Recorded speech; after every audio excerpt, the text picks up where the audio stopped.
An 84-year-old woman is snatched from her sanctuary in the dead of night, blood staining her porch and her pacemaker going cold before dawn. But while America prays for Nancy Guthrie's return, the man sworn to find her has just committed the biggest mistake in investigative history. We aren't just talking about a slip-up, we are talking about a catastrophic career-ending blunder that has effectively destroyed any hope of justice. I've just obtained leaked documents from a source deep inside the Pima County Department, and what's inside will make your blood boil.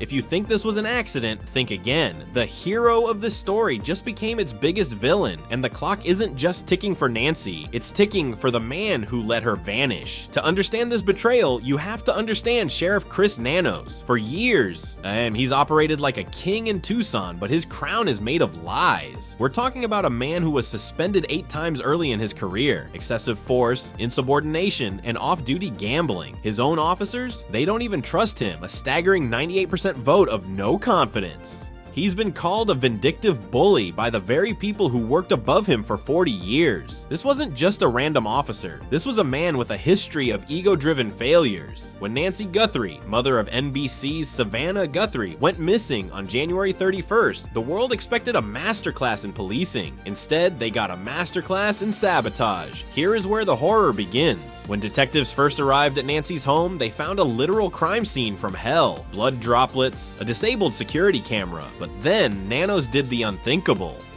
He released the crime scene within days. Before the FBI could even finish their deep tissue forensics, the yellow tape was gone. Reporters were literally walking on the porch where Nancy's blood was spilled. An anonymous whistleblower claims Nanos didn't just release the scene. He ordered a deep clean of the perimeter before the secondary FBI sweep. Why? Insider messages suggest he was terrified of what a federal lab would find that didn't match the official story. Was he protecting the investigation, or was he scrubbing away his own incompetence? One leaked text from a deputy reads, "He's killing the case to save his career." It's not just a mistake, it looks like a cover-up. The internet is in a total frenzy. Hashtags like hashtag Justice for Nancy and hashtag Nanos cover-up are trending worldwide. Celebrity activists are jumping in, with one major Hollywood star posting, "If this was a movie, the sheriff would be the prime suspect." But the second twist just dropped, and it is nuclear. While Nancy was missing, while Savannah Guthrie was pleading for her mother's life,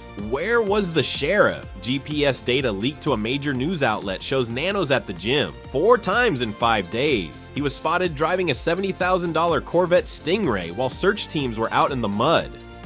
But wait, the shocking reveal is this. Sources now claim Nanos sat on a cryptocurrency ransom demand for 72 hours without telling the FBI.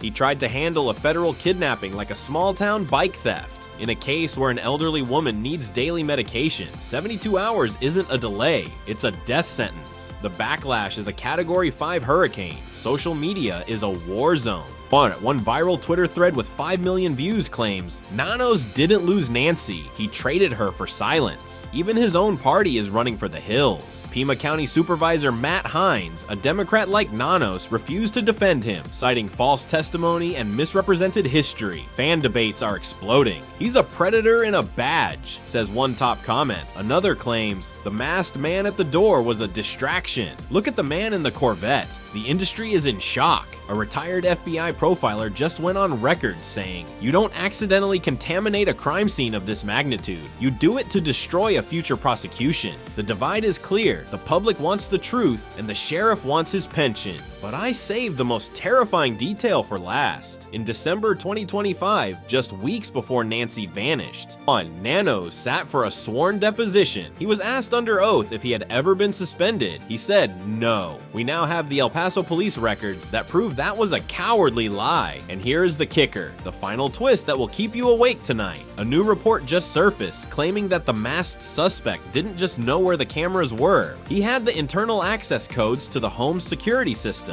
Codes that were reportedly stored on a department server that Nanos accessed the night before the abduction. Nancy didn't just vanish into the Arizona night, she was erased from the inside, and the man holding the eraser, he's the one wearing the star. But who was he really working for? The trail leads to a mystery billionaire, And what I'm about to show you in the next update will change everything you think you know about the Guthrie family. The clock is ticking for Nancy, and the walls are closing in on Nanos. Do you believe this was a clerical error, or is this the biggest police cover-up in modern history? Should Sheriff Nanos be arrested for obstruction right now? Flood the comments. I read every single one, and your noise is what keeps the FBI watching. Hit that like button to show the Guthrie family we aren't stopping, and subscribe with notifications on. I am receiving a second file tonight involving a secret meeting at a private airfield. You do not want to miss what's coming next. Let's talk in the comments.